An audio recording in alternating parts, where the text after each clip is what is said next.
Hey there, I just woke up and I want to make this video talking about something. And it's about a game that I found amazing. And then I'm going to talk about like another thing about almost related to the game. It's the new Killer Bean game that's going to come out in 2024, and I think it looks absolutely astonishing. The trailer that I showed, it looks unbelievably fun. Um, it's um, just like you're playing the movie, and I want to play a little bit of snippets of it because I don't want to play the whole thing because I might get freaking targeted by Jeff Room stuff, and he might do like some Killer Bean moves, like he's gonna like freaking like he's gonna take a grenade, he's gonna go, like freaking do that move from the movie. And I don't want him to do that. So I'm gonna play a little bit of snippets of the movie, and then I'll talk about it.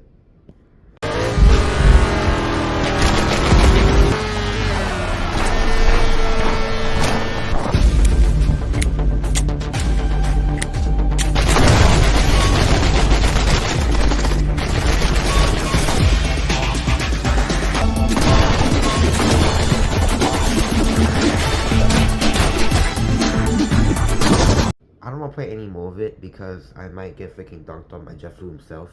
So you can watch the full trailer on YouTube.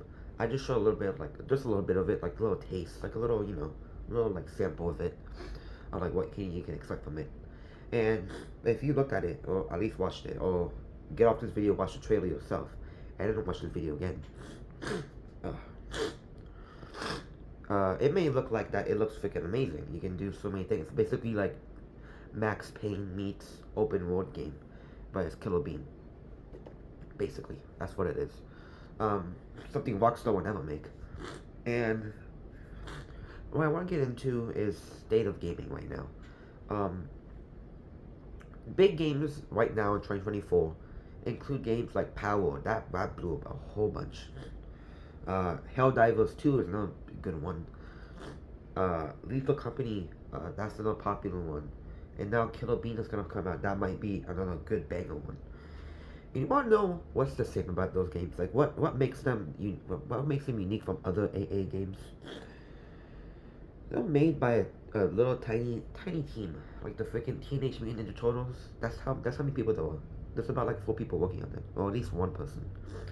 And it's crazy to me that that tiny team, those tiny developers, like freaking like 4 people, 3 people at most, can make better games than actual AAA studios. And that is mind-boggling sad. That is absolutely disappointing that people who made freaking Power just like one person, or Killer Bean that's even one person. Helldivers 2 that I'm pretty sure is made by a couple of people. Lethal Company, a couple of people. These are double A games. And they actually care about these games rather than AA companies. Because you know what the triple A companies care about? Money. That's what they care about. They want to push, rush these games so they can make the most amount of money. It's crazy. It's mind-boggling.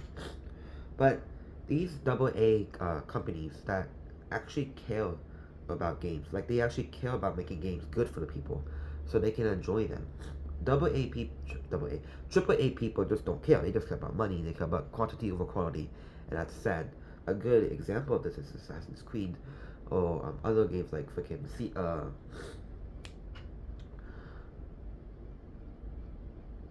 oh wow, I had a brain fart. I forgot what it was called. Skull and Bones. That's another big one. That quadruple A game absolutely flopped. It flopped. It flopped harder than freaking Multiverses. That thing flopped so hard. Everybody hated that game. You know why? Because it was wash. It sucked. It was bad. Nobody liked it. And you know what took over? And you know what other people played? You know what most people played? They played freaking Helldivers 2. They played Power. They played Lethal Company. They played all these better games because they actually care. The people who made those games actually care about making a good game for the people. They actually care about making astonishing games. They care about the people rather than these freaking triple A games just doesn't care at all. They just all they want is freaking money from them making rushing projects and just flip bam boom freaking out the wazoo freaking just rushing it like you're trying to do your homework at school and it's due today in that class. That's basically what they did, and it's sad. It's crazy to me that these double A people are just they They might be the future of gaming. And another thing is that they're cheaper. Uh, these freaking that those games like Helldivers 2 or like Power, they're like what, like $20 at the most, $25 at the most. Killer Beat might even be like what, $30. I don't think it's even what $30. That thing should be like what's like $70. But those have good quality. Now let's talk about AAA games. Skull and Bones. I'm pretty sure I don't haven't played the game at all. I don't know anything about the game, but I'm pretty sure that game is somewhere around, let me say, like $80, $70. It's crazy. Why would you pay that? Other games like GTA 6 is coming out too. That might be like around like what, $100, I believe. But exception to GTA 6, that might actually be a good game to most people. I don't find the GTA series that fun for me at all. Other than like what, like 4 and 3, I think those were good games. But I don't know about 5. But that's just my opinion. That's not the point. That's getting off topic. Um, but it's crazy. Triple A games these days. But um, I'm trying to think of other like failure triple A games, but there was a lot I can think of. Golem, that's another good one. Triple A Golem. I think that was made by Triple A team. I'm pretty sure it was. And you know how that thing flopped. Um, I don't know. I don't know other ones, but the big one that I'm talking about is Skull and Bones. That's like a big one. That's like the biggest like outlier to all of them, because that thing flopped hard. It's crazy. So we are probably in a state of gaming where I think double A games, or at least like one person games, I think it's called like indie games, I believe. Um, they might be the future of gaming because right now they care. They care about the people. They care about making quality games for the people. They care. I'm sorry, I'm freaking caring. They care though, but they care about making good games for the people. Rather than these triple A games, freaking money laundering, freaking money scamming these people, with like overpriced $70 that has like the quality of freaking Dookie, you know. You're just burning away your money playing like a freaking triple A game nowadays. So it's wild to me. So I just want to make this video just ranting about this. And overall, I think the Killer Bean game looks amazing. I might buy it if it's on Xbox. If this thing's like freaking $15, I'm definitely gonna buy this thing. There's like no way. I'm gonna buy this thing immediately, and I'm gonna play the heck out of it. It looks good. And if it's a mobile game, it's free.